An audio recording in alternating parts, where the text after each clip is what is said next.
বাঁকুড়ার একাধিক নদী ফেঁপে ফুলে উঠেছে।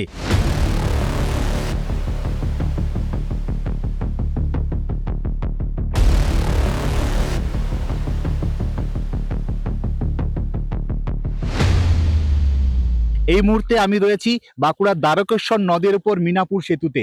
আর সেই মিনাপুর যে ভাষা ব্রিজ রয়েছে, সেই মিনাপুর ভাষা ব্রিজ জলের তলায়। দেখতে পাচ্ছেন যে পিলারগুলি সমস্ত কিছু ডুবে গেছে, রাস্তা যোগাযোগ বিচ্ছিন্ন। টানা বৃষ্টির জের বিপর্যস্ত বাঁকুড়ার জনজীবন। জেলার সবকটি নদীতেই বাড়ছে জলস্তর। শুক্রবার সকালেও বাঁকুড়া শহর সংলগ্ন গন্ধেশ্বরী নদীর মানকানালি সেতু, দ্বারকেশ্বরের মিনাপুর এবং কেঞ্জাকুড়া, ভাদুল সহ একাধিক কজওয়ে জলের তলায়। ফলে চরম সমস্যায় নদীর তীরবর্তী গ্রামগুলির মানুষজন।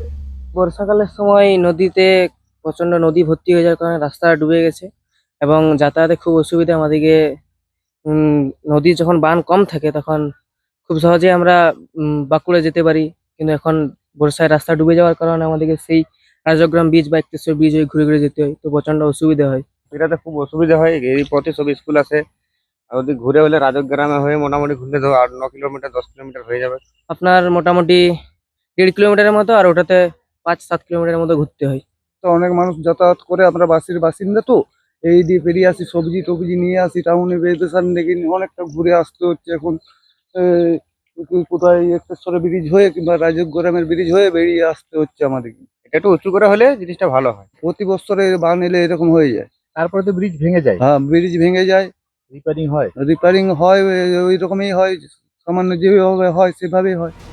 বর্তমানে প্রায় 1.5 মাস এই পথে যাতায়াত বন্ধ। এখন মাত্র 5 মিনিটের রাস্তা পৌঁছতে হচ্ছে 7 কিলোমিটার রাস্তা ঘুরে।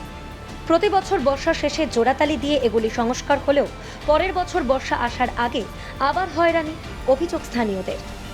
তাই বারবার সংস্কার নয়, পাকা সেতু তৈরি হলেই দুর্ভোগ কমবে, এমনটাই দাবি এলাকাবাসীর।